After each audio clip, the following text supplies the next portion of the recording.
ازيكم يا جماعة؟ عاملين ايه؟ أرجو إنكم تكونوا كويسين. معاكم الرغاي الزنان اللي مش بيبطل كلام، يوسف شريف. واحد كان سهران وشرب كوباية قهوة بالقرفة بقى كده، وقاعد بتفرج على ستاند اب كوميدي على واحد بيتريق على الكهندسة.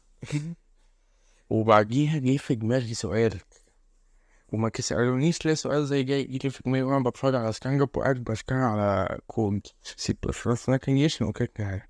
السؤال هو اوكي، هل الإنسان كان ضعيف؟ أنا محتاج أقول لكم ولا اتعودتوا خلاص؟ السؤال هو اسم الحلقة، خلاص بقى معروف. فيلا بينا، شد كرسيك أو افرد ظهرك على كنبتك، ريح على البين باك بتاعك، كوباية الشاي بلبن، النسكافيه متقلب أو شوية قهوة، ويا بشويك ويا وانم، واحد اتنين تلاتة، والحكاية ورواية.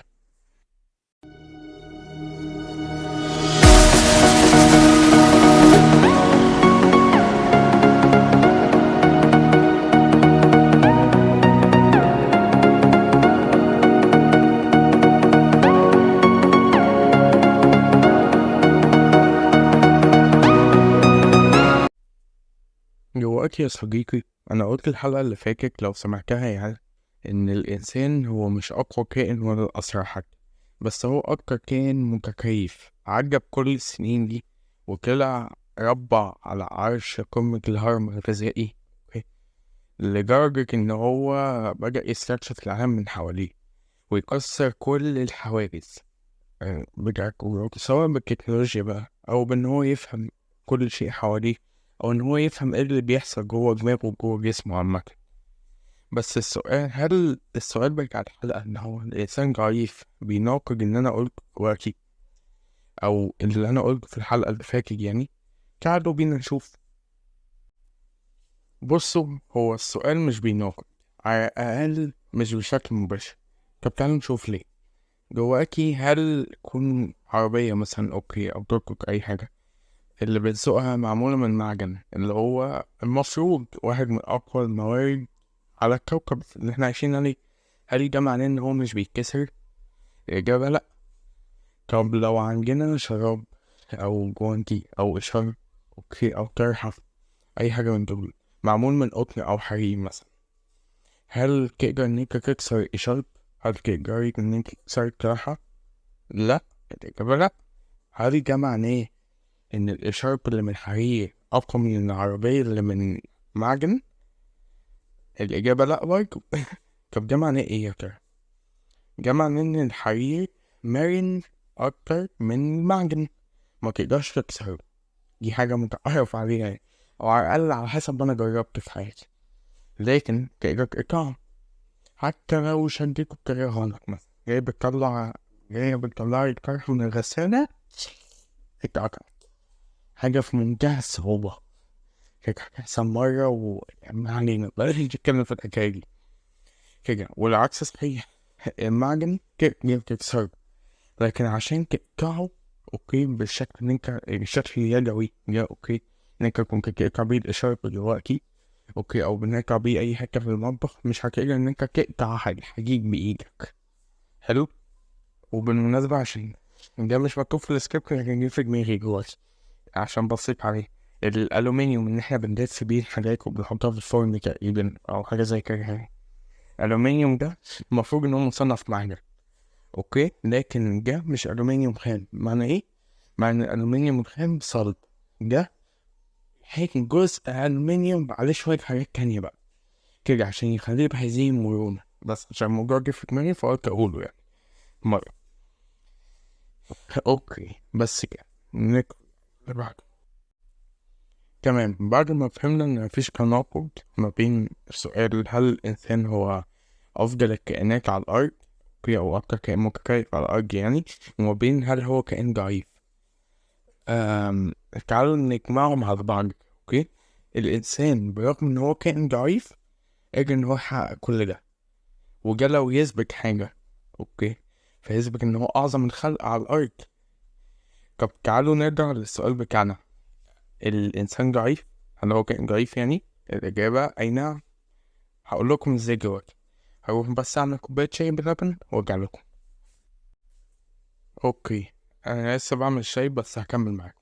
الانسان في حياته الطبيعية، تمام، بيتعب، بيتكسر، او حتى نفسيته ممكن تبوظ من حاجات قليلة قوي. واحد لسه مفركش مع صاحبته، حد لا قدر الله توفاله شخص عزيز عليه، او حتى دور برج صغير حاجة كده موسمي، اوكي، قعدك في السرير اسبوعين مش قادر تتحرك كده.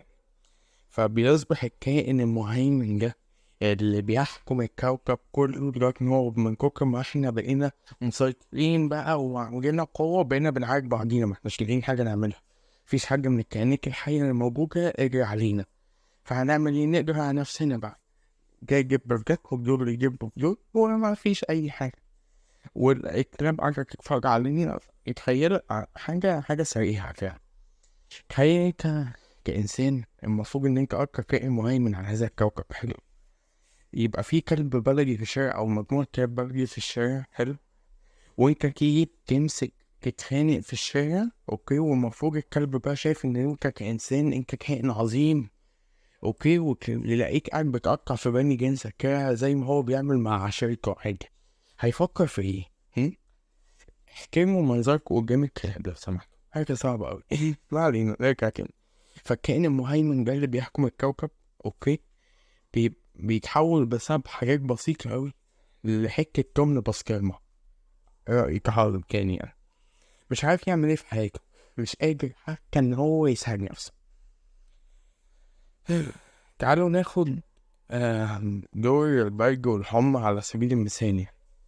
هحكي لكم موقف من حياتي أنا الشخصية، يعني تجربتي في كوميونيتي كده، أوكي. أنا كنت انضميت له فترة كبيرة من الوقت، وكان في حاجات تطوعية وحاجات تنمية وكده يعني.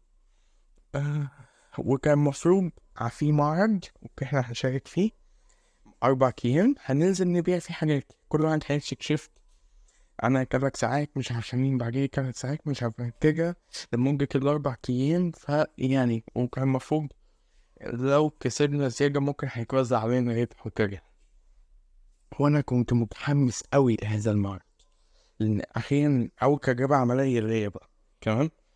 وغير كده كنت أنا أوريدي بحب هذا الكوميونيتي، بحبه جدا. فاللي هو أنا قاعد بستعد، وإحنا أصلا قاعدين من قبلها بشهر شغالين، أوكي. والحاجات اللي إحنا كنا حابينها كان ميجي إحنا اللي عاملينها، في اللي هو في شغل رهيب مبذول في الحكاية دي كلها. أه وكان شغل تطوعي بالمناسبة، مهم يعني. جيت لو قلنا ان المعرض مثلا يوم 20، اوكي، جيت على يوم 18، حلو. بدل ما اقعد اقول اليوم اللي قبل المعرض ولخبطني ولخبطكم، جيت على يوم 18 كده، اوكي. بجي اكعب، ومش كعب عادي يعني، مش شكل الدور برجع عادي من اكعب.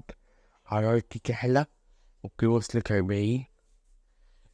بكح، بعطس، جسمي متكسر، برشح كل حاجة تدل ان انا في مصيبة جاية دلوقتي. بدأ الموضوع على خفيف بزي مرة واحدة بقى كده. و محتاج ان انا اقول يعني اللي حصل. يعني الموضوع كان سيء لدرجة ان انا كنت مش متأكد حتى ده حصل ولا. انا كنت حاسس ان انا بشوف هلاوس. كان المخ لما بيسخن فترة كبيرة بيبدأ يهبل كده يعني. أم... كنت متدمر، كان مفيش فيا عظمة سليمة يعني، من المكان اللي كنت عظمة اللي في جسمي. فبعت المديرة بتاعتي في النشاط، اوكي، في الكوميونيتي يعني، قلت لها بصي انا اسف جدا اللي بقول لك قبل الايفنت بيوم، لكن انا مش هعرف ان انا هاجي. انا تعبان جدا، اوكي، ومش قادر ان انا اتحرك حتى من السرير. لو انا تعافيت قبل ال4 أيام بتوع المعرض يخلصوا هنزل، ما فيش مشكلة. لو ما تعافيتش خلي حد يجي مكاني حقيقي. بس وظبطوا الدنيا هناك وحد جه مكاني. وطبعا انا كان نفسي اتعافى قبل ال4 أيام. انا قعدت اسبوع كامل في السرير بسبب آه مرض مرض بيجي لل8 مليون بني ادم على الاقل مرة في حياتهم، اسمه بايد. اوكي حاجة كده فاكهة، اعمل شوية برد مروحة كده وعايز.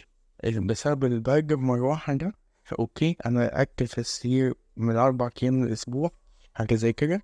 معرفتش اني اتحرك، معرفتش اني اروح الايفنت، والدنيا اسودت في وشي. بس فحتى من ابسط الحاجات الموجودة، اوكي. وطبعا ده كان نوعا ما مرض جسدي اكتر، يعني حاجات اسوأ بقى هي حاجات نفسية. واحد فركش، اوكي مثلا، ففي هنا اهتمام في شخص هو كان بيدعمه، وهو بيدعم هذا الشخص. في حاجات كتيرة من هنا راحت. حلو. ما كانش المفروض ان هي تروح في هذا الوقت. او عارفين فكرة ان هو، عارفين لما تملوا ازازة مية، انتوا بتملوا ازازة مية، كان عارفين تملوها، فجأة المية قطعت، انتوا ما كنتوش مستوعبين ده هيحصل. بتعلقوا لمدة دقيقتين كده، بتخبطوا على الحنفية، تفتحوها تقفلوها، تفتحوها تقفلوها، تركز المية، وانتوا بتاخدوا دقيقة عشان تستوعبوا المية قطعت. كده هو نفس الفكرة. في في فيضان مشاعر رايح جاي، وفجأة كل ده اتقطع، والحكاية نشفت على الآخر. اوكي هو الزرع بيبوظ والدنيا بتولع، وانت لسه بتستوعب. يعني ايه، يعني ايه كل اللي انا مخطط له ده راح فشوش عشان تعب، عشان مركزش، او لا قدر الله حد مات، حد مات لينا، بعد الشر على كل السامعين يعني وعلى اللي حواليهم. كده يعني هي دي فكرة. كمان خلصت شرب الشاي باللبن. آه، قعدت وانا قاعد بكتب هذا ما تبقى من السكريبت يعني. كنت قاعد بسمع بودكاست عن غلط بتاع محمد ماهر واحمد ماهر، روحوا اسمعوه، مسلي جدا. بس ما علينا. فزي ما كنت اقول، حتى اقل الحاجات اللي في حياتنا تقدر ان هي تخلي ملك الهرم الغذائي يتحول لكائن في اوقات كتير مش قادر حتى ان هو يساعد نفسه. والحتة دي فكرة بأكتر، يعني لكن هي فكرة نفسها. حلو. تمام. اوكي. وانا قاعد برضه ممكن بهذا السكريبت، يعني انا بحكي قصة كتير عن حياتي على فكرة. يعني حاسس ان انا غاي شوية، مش مشكلة، انا هي كده في الديسكريبر فعادي. وانا قاعد بكتب في السكريبت ممكن بسمع اغنية انفصام كانت شارموفرز. اوكي الاغنية حلوة اوي الصراحة. طب ايه الحل؟ كان المشكلة بتاعتنا، يعني اكيد في طريقة نقدر نبقى اقوى بيها، صح؟ الاجابة او لا. معنى ايه؟ معنى ان كل اللي انت محتاج تعمله ان انت تخلي بالك من نفسك، فكر لمستقبلك، واعمل كل اللي انت محتاجه.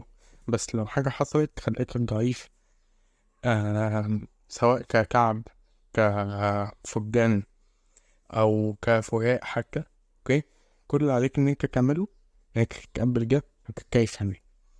دي الحاجة الوحيدة اللي هتخليك تبقى احسن. الوقت اللي هتقعد تندم فيه ان انت اتكعبلت ووقعت في الحفرة، او ان انت ما شفتش البلاعة وقعت فيها زي العبيط اوكي، الأحسن إنك تستغله في إن أنت تطلع برا الحفرة، وتطلع تنضف نفسك من مية البلاعة عشان تكمل مشي. عشان بدل ما تقعد تتحسر على حالك وتنجم نفسك، أوكي، قوم اتحرك. الموضوع هيكون أحسن بكتير صدقني. وبس كده. أتمنى إن الحلقة تكون عجبتكم يعني بطريقة أو بأخرى، أنا مش عارف إزاي لكن همشيها كده.